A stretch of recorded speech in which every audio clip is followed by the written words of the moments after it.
काट कर रख दूंगा ये नाम समझ आ जाए तो। कितनी दिक्कत होगी पता है राम समझ आ जाए तो। भाई राम राम तो कह लोगे पर राम सा दुख भी सहना होगा। पहली चुनौती ये होगी कि मर्यादा में रहना होगा।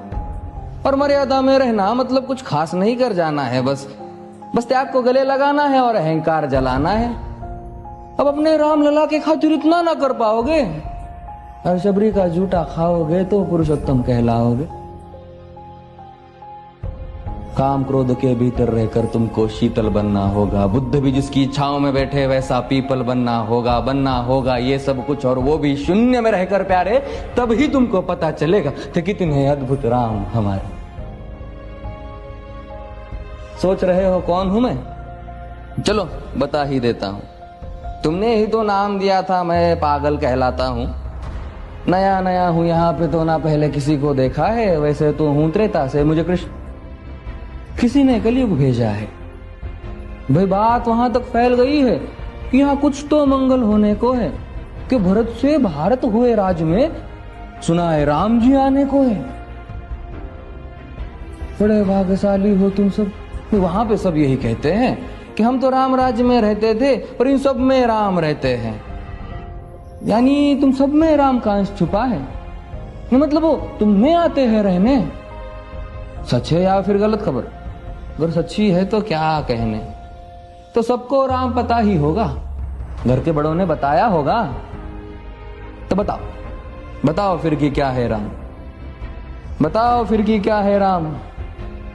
बताओ। अरे पता है तुमको क्या है राम? या बस हाथ धनुष तरकश में बांध, या वन में जिन्होंने किया गुजारा, या फिर कैसे रावण मारा लक्ष्मण जिनको कहते भैया, जिनकी पत्नी सीता मैया। फिर ये तो हो गई वही कहानी, एक था राजा एक थी रानी। क्या सच में तुमको राम पता है या वो भी आकर हम बताए? बड़े दिनों से हूं यहाँ पर, सब कुछ देख रहा हूं कब से। प्रभु से मिलने आया था मैं, उन्हें छोड़कर मिला हूं सबसे। एक बात कहूं अगर बुरा ना मानो, नहीं तुम तुरंत ही क्रोधित हो जाते हो। पूरी बात तो सुनते भी नहीं, सीधे घर पर आ जाते हो।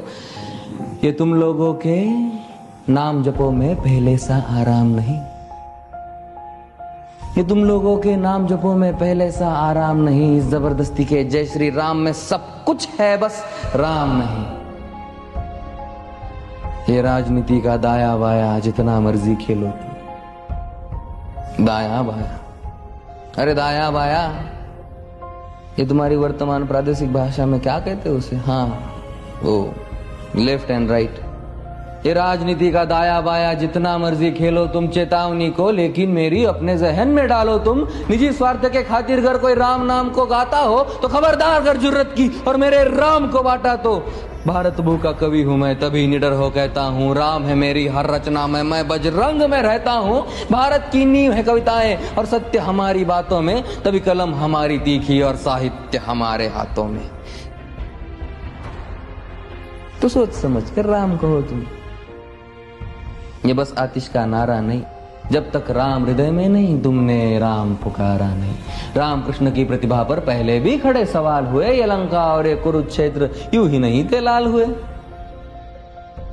अरे प्रसन्न हंसना भी है और पल पल